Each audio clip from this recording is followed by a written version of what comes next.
Going on with y'all? It's Jeff Lightsy Jr. here, and today I'm going to be talking about Shania Jenkins Hernandez. Aaron Hernandez's fiance have given her first public comments since the release of the Netflix documentary covering Aaron Hernandez.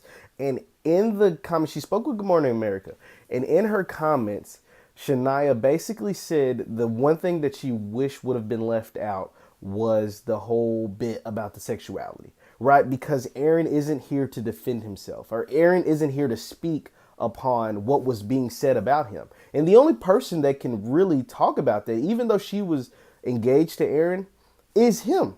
He's the only person that can come out and say, yes, those statements are true, or no, those statements are false, because there's no documentation and there's just a he said, he said. It's his word versus the word of his buddy from back in high school, right? Like, there's no way. And she made it abundantly clear that she doesn't know what was going on through Aaron's mind, right? Like, she doesn't know. One thing that was really significant in this interview she did with GMA was she said that she has no idea what he could have done in high school, and she didn't blatantly just throw it out the window. No, Aaron wasn't gay. No, Aaron wasn't bisexual. She clearly was very open to saying, like, maybe he was. She didn't say maybe he was, but she said, I mean, it could have been. And she just wishes that she would have known, or she wishes that they would have discussed that. And she got very emotional during this part because she went on to say, like, if he was bisexual or gay or whatever, that she would have understood, right? Like, she was very accepting of the fact that maybe he could have been bisexual.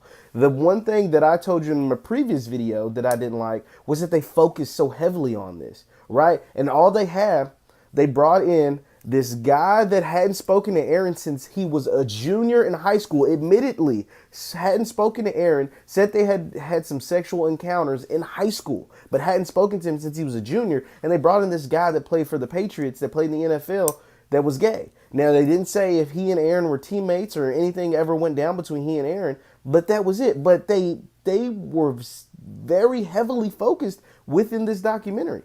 And what Shania brought up was another thing, was that her daughter, she's only 8, but now that this is on Netflix, this is forever going to be out there. And when her daughter is of age, is going to look into this and is going to have to form an opinion about her father that may not be true, right? Like, that the fact that, he was convicted of murder, that is a thing, but this whole sexuality thing, his daughter is going to see this. He's going to see these men on here talking about these things that they did with her dad.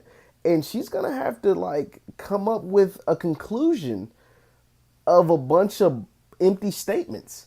And that, to me, isn't fair. That, to me, isn't right. And I don't think that should have been a primary focus of the documentary. Also, Jose Baez, who was Aaron's attorney in the double murder trial that Aaron, was acquitted of, he came out and said that he agreed, because he was featured in the documentary, and he said that when he spoke with Netflix, part of his participation was that certain people, this was a direct quote, certain people would be removed from the documentary, speaking about his sexuality. So basically, he was only going to do his part of the interview if basically, if you put 1 plus 1, the teammate from high school, his father, and the guy from the Patriots were going to be removed from the documentary. That was the only way he was going to do it. And Netflix apparently agreed.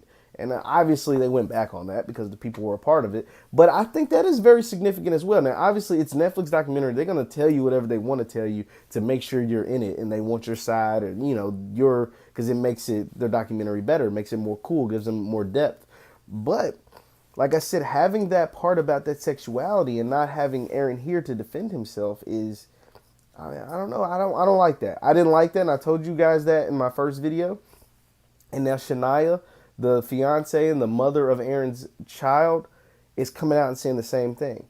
And another thing she said that was very hard for her to listen to was the phone calls. And I thought that was interesting as well, because you hear, these phone calls between her and Aaron and the mom and the auntie and the attorneys and the friends. And the biggest thing that she was saying was that, she really wished that would have been kept private, at least the conversations between her, Aaron, and the daughter, because that is those were the last few times they got to speak to him, right? Like, to speak to him alive.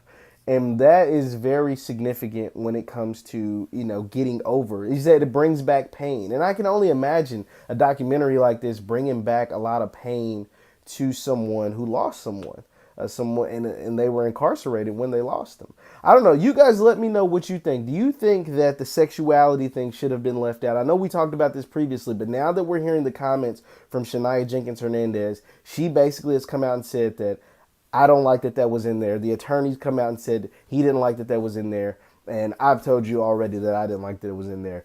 Once again, my name is Jeff Lightsy Jr. Thanks for watching. Continue to like and subscribe. Hit the thumbs up button. Share the video. Thanks for watching. We'll see you next time.